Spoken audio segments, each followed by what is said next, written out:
कौन बनेगा नेता। नगर निगम के चुनाव पास आने वाले थे। पूरे कानपुर शहर में टिकट को लेकर मारामारी शुरू थी, लेकिन सबसे ज्यादा चर्चा में वार्ड नंबर 40 की सीट थी। वो इसलिए क्योंकि इस बार वहां की सीट महिला के लिए आरक्षित थी। अब सवाल ये था कि चुनाव लड़ेगा कौन। इससे पहले ठाकुर साहब वहां से पार्षद थे और इस बार उन्होंने अपनी पत्नी सीमा ठाकुर को टिकट दिलवाई और ठाकुर साहब की शान के कारण सीमा जी ने 20,000 वोटों से चुनाव जीत लिया। अरे बधाई हो सीमा भाभी, अब तो आप वार्ड की पार्षद बन गई हैं।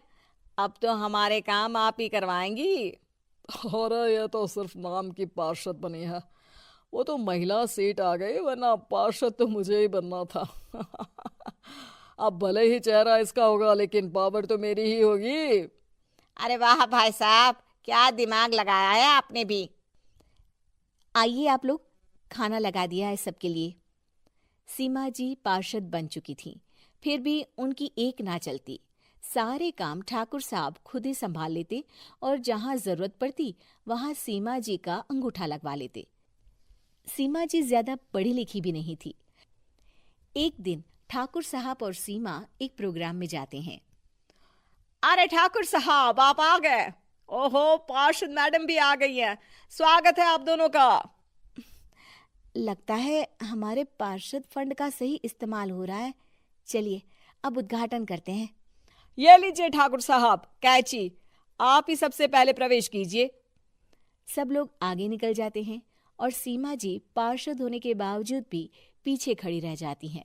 वो देखती हैं कि वेलकम बोर्ड पर उनका नाम है, लेकिन महिला होने के कारण कोई उनका सम्मान नहीं कर रहा। अगले दिन एक आदमी उनके घर आता है। अरे ठाकुर साहब नमस्कार। कल ना हम नोटिस किए कि हमारा घर तो अवैध है और नगर निगम वाले उसे तोड़ने आ रहे हैं। अरे कुछ कीजिए ना ठाकुर साहब। देखो भाई, मैं तो ज्यादा कुछ कर नहीं सकता, पर अगर तुम सबकी जेब गर्म कर दो तो कुछ हो सकता है। कुल मिलाकर 4 लाख लगेंगे। अरे 4 लाख ठाकुर साहब? अरे भाई, मैं अपने लिए नहीं मांग रहा हूँ। दरोगा है, इंजीनियर बाबू है, बड़े साहब है, सबको देना पड़ता है ना थोड़ा थोड़ा। बोलो है मंजूर? तभी वहां अचानक सीमा जी आ जाती हैं। अरे ये आप क्या कर रहे हैं? पहले इन्हीं लोगों से तो आपने वोट मांगे, अब इनसे ही पैसे ले रहे हो। अरे चुप रहो तुम। तुम्हारा काम है सिर्फ अंगूठा लगाना, तुम वही किया करो। मुझे दूसरे काम तुम मत सिखाओ, समझी? और तुम ना जाओ, अब पैसे लेकर आओ, वरना जेसीबी किसी भी वक्त आती होगी। सब कुछ ऐसे ही चलते रहता है। एक दिन सीमा जी और ठाकुर साहब को एक लोकल मीटिंग में बुलाया जाता है। वहां पर कई और अधिकारी लोग भी मौजूद रहते हैं। अब मैं चाहूंगा कि ठाकुर साहब हमारे बीच 2 शब्द कहें। मेरे प्यारे भाइयों और बहनों, आज मेरा सौभाग्य है कि मैं आप सबकी सेवा दिन रात कर पा रहा हूं।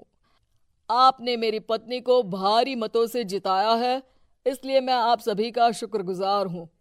मैं आप सबसे वादा करता हूं कि हमेशा की तरह हमारे वार्ड में किसी को कोई तकलीफ नहीं आने दूंगा। सभी लोग तालियां बजाने लगते हैं। अब मैं माननीय पार्षद मैडम को स्टेज पे बुलाना चाहूंगा। अपने नाम को बुलाया सुनकर सीमा जी एकदम चौंक जाती है।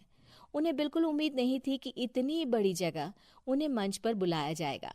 जैसे तैसे वो मंच पर चढ़ती हैं।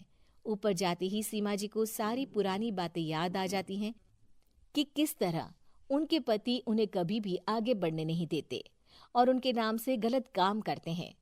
वो बोलने लगती हैं। मैं आपके वार्ड की पार्षद सीमा हूं। आप में से बहुत कम लोग ही मुझे जानते होंगे, क्योंकि इससे पहले मुझे कभी ऐसा मौका ही नहीं मिला। सारे मौके मेरे पार्षद पति यानी आपके ठाकुर साहब ही लेते रहे, लेकिन आज ये मौका मुझे मिला है तो मैं इसे ऐसे ही नहीं जाने दूंगी। मैं आपको ये बताना चाहती हूँ कि आपके ठाकुर साहब मेरे नाम की आड़ में गैर कानूनी काम करते हैं, जिस पर अंगूठों के निशान मेरे होते थे।